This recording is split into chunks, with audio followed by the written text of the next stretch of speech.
हाय दोस्तों हम सब जानते हैं थायराइड ग्लैंड हमारी बॉडी के लिए कितनी इंपॉर्टेंट है। दोस्तों थायराइड ग्लैंड T3, T4 और कैल्सिटोनिन नाम के हार्मोन्स को बनाती है और थायराइड ग्लैंड का दोस्तों मेन काम होता है कि जो हमारी बॉडी में मेटाबॉलिज्म हो रहा है उसे गवर्न करना या उसे नियंत्रण में रखना। मेटाबॉलिज्म का दोस्तों एक ब्रॉड मतलब हो गया कि जो भी हमारा फूड इनटेक है, हम कुछ खाते हैं तो वो चीज़ फिर डाइजेस्ट होती है और उसमें से जो एनर्जी प्रोडक्शन होता है, मतलब जो ऊर्जा बनती है, ये सारी की सारी प्रोसेस दोस्तों मेटाबॉलिज्म के अंदर आती है। तो अगर थायराइड ग्लैंड ठीक से काम कर रही है तो मेटाबॉलिज्म भी चुस्त दुरुस्त चलेगी, अदरवाइज मेटाबॉलिज्म में दोस्तों प्रॉब्लम आ जाएगी। दोस्तों थायराइड ग्लैंड का बहुत इंपॉर्टेंट रोल होता है आपकी हार्ट की हेल्थ के लिए, आपकी बोन्स के लिए दोस्तों, आपकी मसल्स के लिए, आपके बालों के लिए, आपके दिमागी विकास के लिए, बहुत सारी चीज़ों के लिए दोस्तों थायराइड ग्लैंड बॉडी में बहुत इंपॉर्टेंट होती है। तो दोस्तों इस वीडियो में बात करते हैं कि अगर थायराइड ग्लैंड ज़रूरत से ज़्यादा काम करना स्टार्ट कर दे तो उस कंडीशन में दोस्तों क्या क्या हो सकता है। वैसे इस कंडीशन को दोस्तों ओवर एक्टिव थायराइड कहते हैं या हाइपर थायराइडिज्म भी कहा जाता है। दोस्तों इस वीडियो में बात करते हैं कि हाइपर थायराइडिज्म के सिम्टम्स मतलब लक्षण क्या क्या हो सकते हैं, क्या क्या कॉजेज़ होते हैं, किस वजह से ये वाली कंडीशन दोस्तों शरीर में पैदा हो सकती है, इसके रिस्क फैक्टर्स क्या होते हैं दोस्तों, इसके कॉम्प्लिकेशंस क्या होते हैं, किस तरह से हम इस कंडीशन की दोस्तों डायग्नोसिस बना सकते हैं और इसके इलाज में किस किस तरह की संभावनाएँ होती हैं।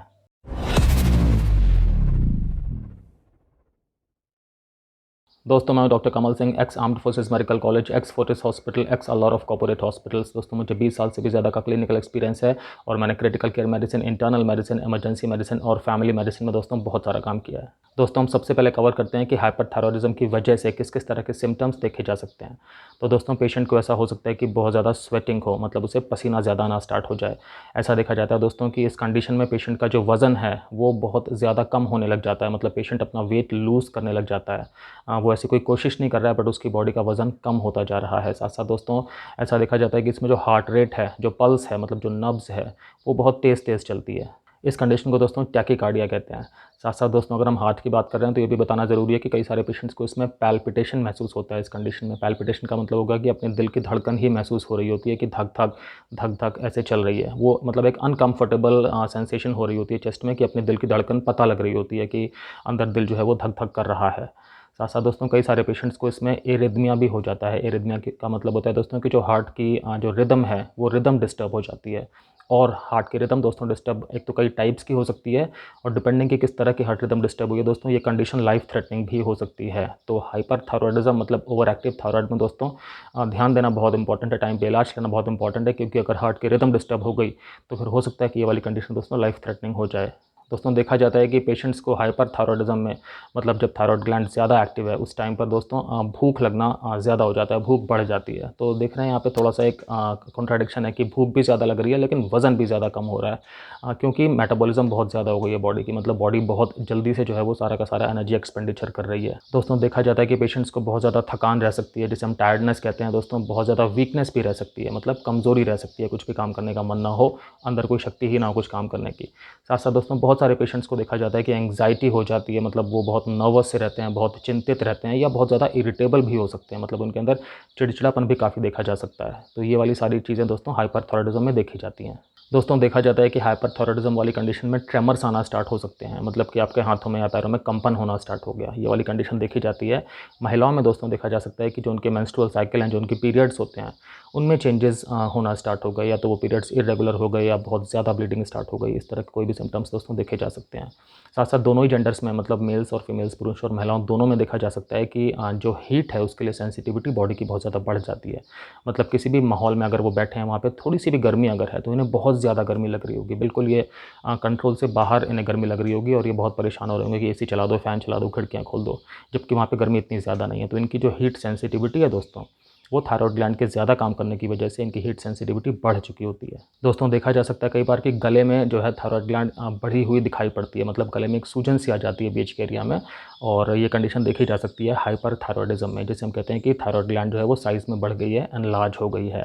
साथ साथ दोस्तों देखा जाता है कि जो बाउल हैबिट्स हैं, मतलब जो पेशेंट का स्टूल पास करने के हैबिट्स हैं, उसमें भी चेंजेस देखे जा सकते हैं। स्पेशली कॉमनली देखा जाता है कि पेशेंट को बहुत ज़्यादा बार अब स्टूल पास करने के लिए टॉयलेट जाना पड़ रहा है। दोस्तों देखा जा सकता है कि जो स्किन है वो अब पहले की तरह उसकी हेल्थ नहीं रहती है, बल्कि स्किन थोड़ी थिन हो जाती है। नॉर्मली वो थोड़ी सी मॉइस्ट रहती है, मतलब कि थोड़ी सी नम रहती है, और वार्म भी रहती है, मतलब कि थोड़ी गर्म रहती है। बालों के बारे में दोस्तों देखा जाता है कि बाल जल्दी जल्दी टूटना या झड़ना स्टार्ट कर देते हैं, बाल पतले होना स्टार्ट कर देते हैं और कमज़ोर होना स्टार्ट हो जाते हैं इस वाली कंडीशन में। साथ साथ दोस्तों नींद के भी जो है वो फ़र्क देखे गए हैं। पेशेंट को ठीक से नींद नहीं आती, पेशेंट को नींद आने में प्रॉब्लम होती है या उसकी नींद बार बार टूटती है। तो दोस्तों ये पूरा का पूरा सिम्टम्स का प्रोफाइल है, जिसमें से कि कोई भी सिम्टम्स हाइपरथायरॉयडिज्म के पेशेंट्स में देखे जा सकते हैं। दोस्तों बात करते हैं कि हाइपरथायरॉयडिज्म किस किस वजह से डेवलप हो सकता है, क्या क्या कारण हो सकते हैं इसके। तो वेल हम दोस्तों इतना तो समझ गए हैं कि हाइपरथायरॉयडिज्म में जो T3 और T4 हार्मोन्स हैं वो थायरॉयड ग्लैंड बहुत ज़्यादा बना रही है, और चूंकि ज़्यादा बन रहे हैं तो वो ब्लड में ज़्यादा रिलीज़ हो रहे हैं और वो बॉडी में यूज़ ज़्यादा हो रहे हैं। तो दोस्तों इनका काम क्या होता है कि बॉडी किस तरह से शरीर में कार्बोहाइड्रेट्स को यूज़ कर रही है, बॉडी किस तरह से फैट्स को यूज़ कर रही है, किस रेट पे बॉडी ऊर्जा बना रही है या एनर्जी प्रोडक्शन कर रही है खाने को डाइजेस्ट होने के बाद, ये सब चीज़ों को दोस्तों थायरॉयड हार्मोन रेगुलेट करते हैं। साथ साथ हमारी बॉडी का टेम्परेचर क्या है ये भी रेगुलेट करते हैं दोस्तों। प्रोटीन्स किस रेट पे बन रहे हैं, प्रोटीन का जो सिंथेसिस होता है, फॉर्मेशन होता है, वो भी थायरॉयड हार्मोन्स दोस्तों गवर्न करते हैं। हमारे हार्ट की रेट क्या है, हमारे हार्ट की हेल्थ किस तरह से काम कर रही है, इन सब चीज़ों में दोस्तों हमारा नर्वस सिस्टम, हमारा ब्रेन किस तरह से काम कर रहा है, इन सब चीज़ों में दोस्तों थायरॉयड हार्मोन का रोल होता है। तो ये सब की सब चीज़ें दोस्तों अफेक्ट हो जाती हैं। पहला कारण है इसका जिस वजह से कि थायरॉयड ग्लैंड ज़्यादा एक्टिव हो जाती है, उसका नाम है ग्रेव्स डिसीज़। ग्रेव्स डिसीज़ दोस्तों क्या होती है, ये एक ऑटो इम्यून कंडीशन है। ऑटो इम्यून कंडीशन का मतलब हो गया कि दोस्तों हमारी बॉडी में कुछ एक इम्यून सिस्टम की सेल्स होती हैं, जिनका काम होता है कि वो बॉडी में किसी भी तरह के बाहरी आक्रमण से लड़ाई करती हैं और अपनी बॉडी को सुरक्षित रखती हैं। दोस्तों किसी किसी कंडीशन में क्या हो जाता है कि जो इम्यून सिस्टम की सेल्स हैं ये गलती से हमारी बॉडी के किसी ऑर्गन को टारगेट कर लेती हैं और हमारी बॉडी के उस ऑर्गन को या उस ग्लैंड को या उसकी सेल्स को अटैक करके मारना शुरू कर देती हैं। दोस्तों ग्रेव्स डिसीज़ में भी यही हो रहा है कि जो इम्यून सिस्टम की सेल्स हैं वो थायरॉयड ग्लैंड के ही एंटी हो गई हैं, मतलब थायरॉयड ग्लैंड पे उन्होंने अटैक करना स्टार्ट कर दिया है। तो इसके रिएक्शन में फिर क्या होता है कि थायरॉयड ग्लैंड ज़्यादा हार्मोन बना करके ब्लड में रिलीज़ करना स्टार्ट कर देती है और फिर दोस्तों से हाइपरथायरॉयडिज्म वाली कंडीशन पैदा हो रही है। तो ग्रेव्स डिसीज़ दोस्तों एक बहुत इंपॉर्टेंट कॉज है, क्लिनिकली बहुत देखा जाता है कि हाइपरथायरॉयडिज्म होने का। दोस्तों अगर आपको वीडियो अच्छा लग रहा हो, अगर आप समझ पा रहे हो सब्जेक्ट को, टॉपिक को, तो प्लीज़ वीडियो को लाइक कर दीजिएगा और अगर आपने अभी तक दोस्तों चैनल को सब्सक्राइब नहीं किया है तो प्लीज़ सब्सक्राइब भी कर दीजिएगा। दोस्तों अगला कॉज है हाइपरथायरॉयडिज्म होने का कि ओवर एक्टिव थायरॉयड नोड्यूल्स बन जाना। इनका मतलब क्या हो गया, दोस्तों जो थायरॉयड ग्लैंड है उसमें कई बार उसका एक छोटा सा पार्ट जो है वो थोड़ा सा ज़्यादा एक्टिव हो जाता है, तो वो एक लंप बना लेता है, मतलब कि एक अलग से छोटा सा गांठ जैसी चीज़ बना लेता है। दोस्तों इस गांठ को हम थायरॉयड एडिनोमा भी कह सकते हैं, इसे हम थायरॉयड नोड्यूल भी कह सकते हैं, इसे हम टॉक्सिक मल्टीनोड्यूलर ग्वाटर भी कह सकते हैं अगर ये एक से ज़्यादा है तो। दोस्तों इस वाली कंडीशन में भी देखा जाता है कि थायरॉयड हार्मोन का प्रोडक्शन मतलब बनना ज़्यादा स्टार्ट हो जाता है, जिसकी वजह से बॉडी में थायरॉयड हार्मोन्स का दोस्तों एक्सेस हो जाता है और हाइपरथायरॉयडिज्म वाली कंडीशन डेवलप हो जाती है। दोस्तों तीसरा कॉज है हाइपरथायरॉयडिज्म होने का थायरॉयडाइटिस।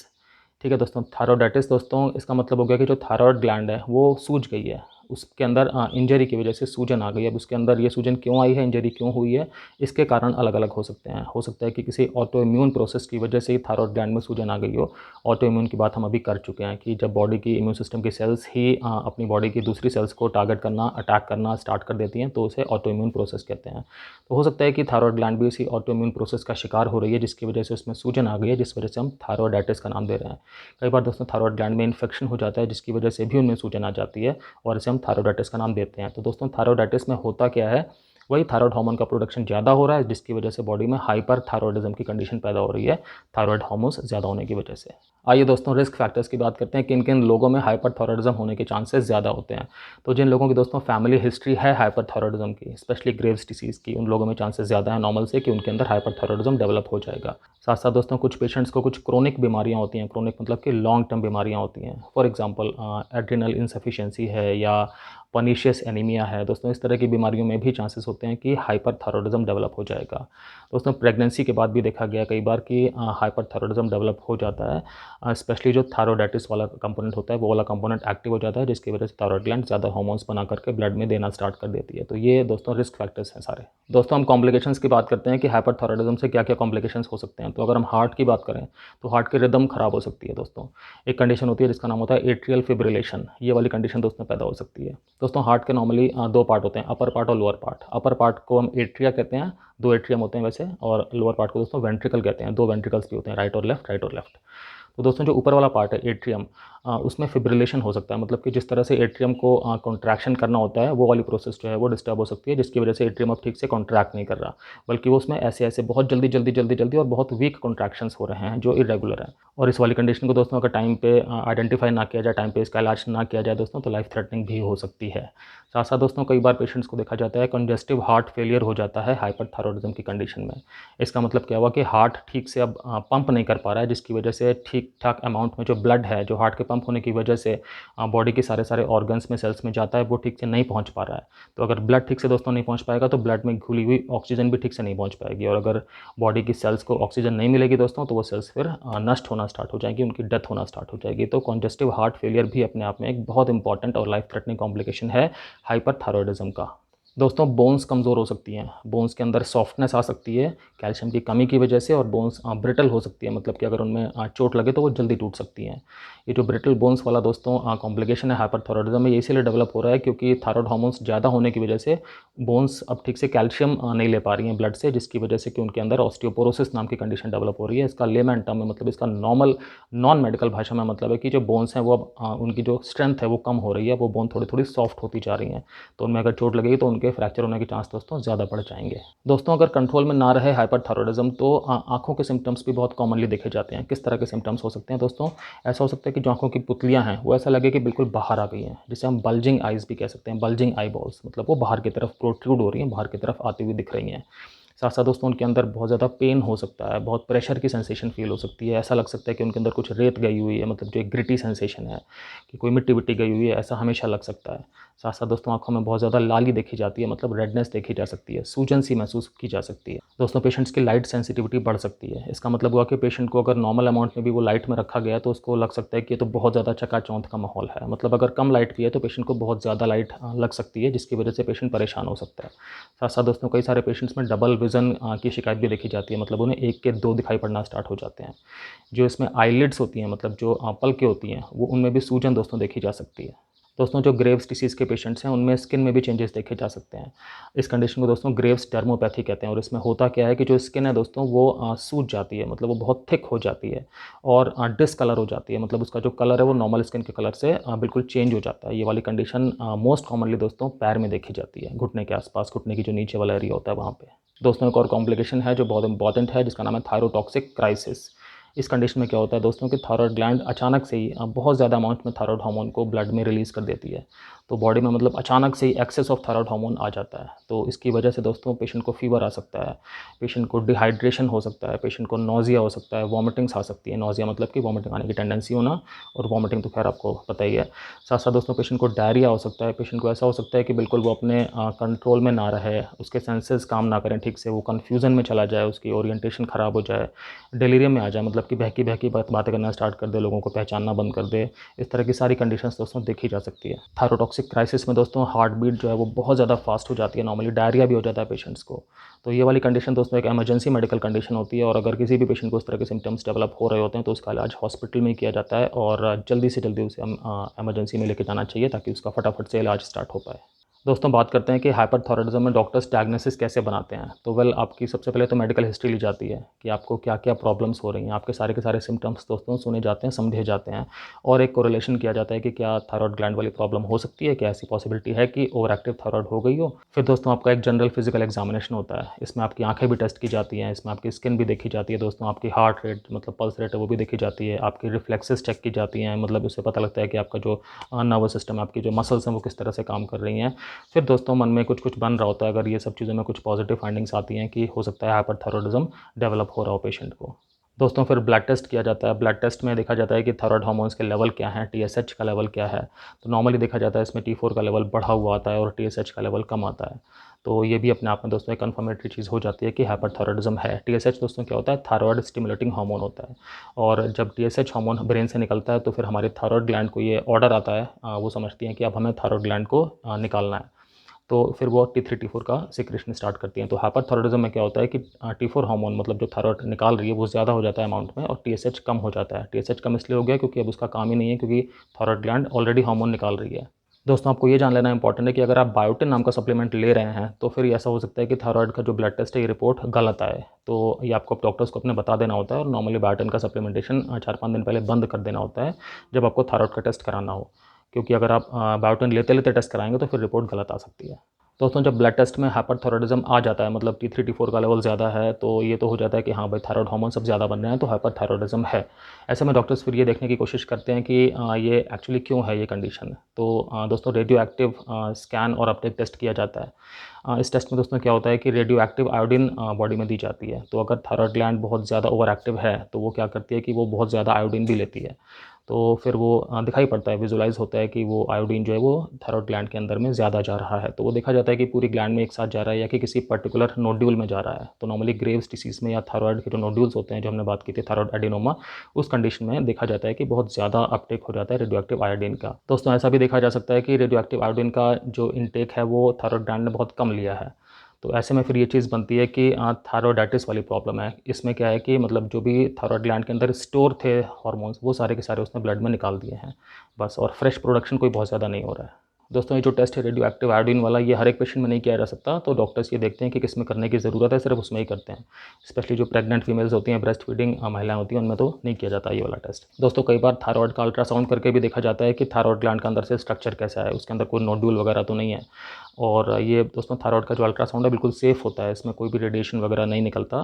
तो ये प्रेग्नेंट महिलाओं के लिए भी बिल्कुल सेफ़ है, ब्रेस्ट फीडिंग महिलाओं के लिए भी बिल्कुल सेफ़ है। दोस्तों ट्रीटमेंट की बात कर लेते हैं। हाइपरथायरॉयडिज्म में क्या-क्या ट्रीटमेंट ऑप्शंस होते हैं। तो दोस्तों डिपेंड करता है कि आपकी कंडीशन की सीवियरिटी क्या है, आपकी एज क्या है, आपके साथ और कौन-कौन सी मेडिकल कंडीशंस अटैच हैं। ये सब चीज़ों को असेस करके उसके बाद डॉक्टर्स आपके लिए बेस्ट ट्रीटमेंट प्लान करते हैं। दोस्तों एंटी थायराइड मेडिसिन्स दी जाती हैं। इनका काम क्या होता है कि ये थायराइड ग्लैंड को बहुत ज़्यादा हार्मोन बनाने से रोकती हैं। ठीक है फ्रेंड्स, और ये नॉर्मली कुछ हफ्तों में इनका इफेक्ट आना स्टार्ट हो जाता है। तो डॉक्टर्स इनको नॉर्मली 1-1.5 साल तक दी जाती हैं ये वाली मेडिसिन। उसके बाद फिर धीरे-धीरे रोक करके, डोज़ कम करके, रोक करके देखी जाती है कंडीशन की अब कैसी है।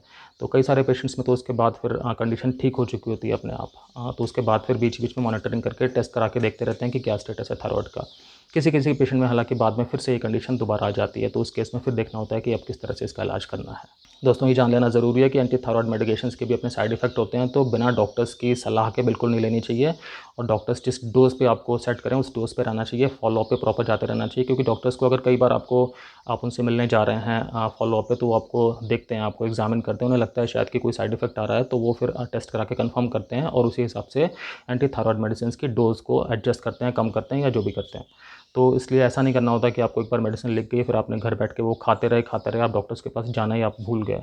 दोस्तों ऐसे में साइड इफ़ेक्ट्स भी हो सकते हैं और ये भी हो सकता है कि आपकी कंडीशन ठीक हो चुकी है, उसके बावजूद आप मेडिसिन खा रहे हो, जिससे कि मेडिसिन के हार्म होना स्टार्ट हो जाए और आपके थायराइड ग्लैंड को भी हार्म होना स्टार्ट हो जाए। दोस्तों हम ट्रीटमेंट की बात कर रहे हैं तो बीटा ब्लॉकर नाम का एक ग्रुप होता है मेडिसिन्स का, उस ग्रुप के मेडिसिन्स भी दी जाती हैं कई बार पेशेंट्स को। इनका दोस्तों डायरेक्ट नॉर्मली कुछ रोल नहीं होता कि वो थायराइड हार्मोन को बनाना कम करें, ऐसा कुछ भी, बट ये सिम्टम्स को कम करने में हेल्प करती हैं। स्पेशली जो सिम्टम्स होते हैं कि हार्ट रेट बहुत तेज़ चल रही है या पैल्पिटेशंस हो रहे हैं या कुछ इस तरह के जो सिम्टम्स होते हैं दोस्तों, उन्हें कंट्रोल करने में बीटा ब्लॉकर ग्रुप की जो मेडिसिन है ये हेल्प करती हैं। तो ये भी हमें डॉक्टर्स के सुपरविजन में, डॉक्टर्स के प्रेस्क्रिप्शन के हिसाब से ही लेनी होती हैं, अलग से कुछ भी नहीं करना होता, क्योंकि इन मेडिसिन के भी अपने साइड इफेक्ट होते हैं।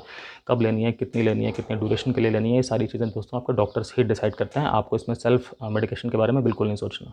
दोस्तों किसी पेशेंट में रेडियो आयोडीन थेरेपी दी जाती है। इसमें क्या होता है कि रेडियो एक्टिव आयोडीन दी जाती है, जिसको लेने की वजह से फिर जो थायराइड ग्लैंड है दोस्तों वो धीरे-धीरे श्रिंक करना, मतलब सिकुड़ना स्टार्ट हो जाती है, वो अपना काम करना धीरे-धीरे कम करना स्टार्ट कर देती है। कई सारे पेशेंट्स में दोस्तों ये भी होता है कि रेडियो एक्टिव आयोडीन देने की वजह से थायराइड ग्लैंड ने काम करना बिल्कुल ही बंद कर दिया, तो उनमें थायराइड हार्मोन देने की नौबत आ गई। तो डॉक्टर्स बेस्ट होते हैं इसमें असेस करने में कि क्या रेडियो एक्टिव आयोडीन देने की ज़रूरत है हाइपरथायरॉयडिज्म के लिए या नहीं है, और है तो कितनी है, कब तक के लिए है। दोस्तों कई बार पेशेंट्स में इस कंडीशन को ठीक करने के लिए सर्जरी की आवश्यकता पड़ जाती है, जिसे हम थायरॉयडेक्टमी भी कहते हैं। तो इसमें थायराइड का थोड़ा पार्ट या पूरी की पूरी थायराइड ग्लैंड निकालनी है, ये डॉक्टर्स डिसाइड करते हैं डिपेंडिंग कि थायराइड की कंडीशन क्या है, ग्लैंड की कंडीशन क्या है।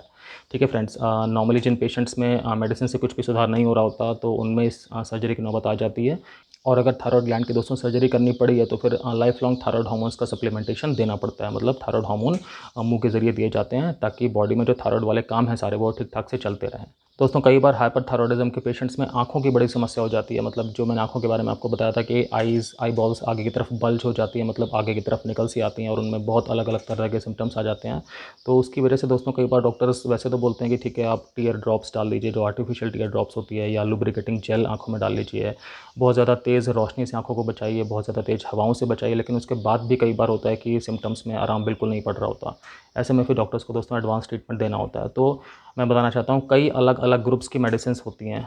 ठीक है फ्रेंड्स, तो आँखों के लिए क्या इलाज करना है दोस्तों, ये डॉक्टर्स ही बेस्ट डिसाइड करते हैं आपकी आँखों की पूरी कंडीशन देख करके, प्रॉपर एग्जामिनेशन करके। इसमें कई तरह से मशीनों से एग्जामिनेशन किया जाता है और फिर समझी जाती है बात कि क्या आँखों की कंडीशन है और उसमें कौन सर्जरी करनी है तो कौन सी करनी है, सर्जरी नहीं करनी है तो कौन सी मेडिसिन देनी है। बिकॉज़ कई सारे ऑप्शंस अवेलेबल होते हैं मेडिसिन्स के भी। इसमें इम्यून सिस्टम को कंट्रोल करने वाली मेडिसिन्स होती हैं, मोनोक्लोनल एंटीबॉडीज़ होती हैं, बहुत सारी चीज़ें होती हैं, कॉर्टिकोस्टेरॉइड्स भी होते हैं। ठीक है फ्रेंड्स, तो हमने समझा कि हाइपरथायरॉयडिज्म में किस-किस तरह के सिम्पटम्स होते हैं, हाइपरथायरॉयडिज्म का पता कैसे लग सकता है, ये कंडीशन कितनी सीरियस होती है, कॉम्प्लिकेशंस क्या होते हैं, किस में इसके होने के चांसेस ज़्यादा होते हैं।